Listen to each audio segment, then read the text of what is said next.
रहता था। रामू मेहनती था, परंतु उसके पास बहुत थोड़ी सी जमीन थी। उस जमीन से जितनी फसल होती वो उसके परिवार का पेट भरने के लिए भी मुश्किल से ही पूरी पड़ती थी। उसकी गरीबी और मेहनत को देखकर गांव के लोग कहते, रामू, इतनी मेहनत का क्या फायदा? तुम्हारा भाग्य ही खराब है जो तुम इतना परिश्रम करने के बावजूद भी गरीब हो। ये सुनकर रामू थोड़ा उदास हो जाता, पर फिर भी वो मेहनत करना नहीं छोड़ता। एक दिन गांव में एक साधु आए। गांव के लोग उनकी बातें बड़े ध्यान से सुनते थे और उन्हें बहुत मानते थे। रामू भी उनके पास गया और अपनी गरीबी और मेहनत की कहानी सुनाई। साधु ने उसे ध्यान से सुना और फिर कहा, तुम्हारी मेहनत जरूर रंग लाएगी बेटा, बस धैर्य रखो और अपनी मेहनत को बढ़ाते रहो। कभी कभी हमारी मेहनत के फल का समय आना थोड़ा देर से होता है, परंतु मेहनत का फल निश्चित रूप से मिलता है।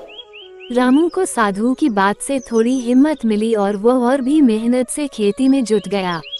दिन रात मेहनत करता, खेतों में घंटों समय बिताता। समय बीतता गया, लेकिन रामू की स्थिति में कोई खास बदलाव नहीं आया। फिर भी रामू ने अपने परिश्रम को कभी कम नहीं होने दिया। एक दिन जब रामू अपने खेत में हल चला रहा था, तभी अचानक हल किसी कठोर चीज से टकराया। उसने हल को जमीन से निकाला और देखा कि वहाँ कुछ चमक रहा है। उसने मिट्टी को हटाया तो एक पुरानी धातु की हांडी निकली। उसने हांडी को खोला तो उसकी आंखें चमक उठी। हांडी में सोने की मोहरें भरी हुई थीं। रामू को अपने भाग्य पर यकीन नहीं हो रहा था।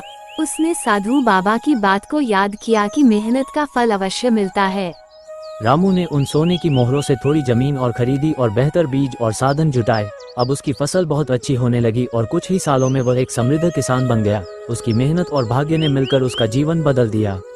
इस घटना के बाद गांव के लोग भी उसकी तारीफ करने लगे और कहने लगे, देखो, मेहनत का फल मिलता ही है, बस धैर्य रखना जरूरी है। रामू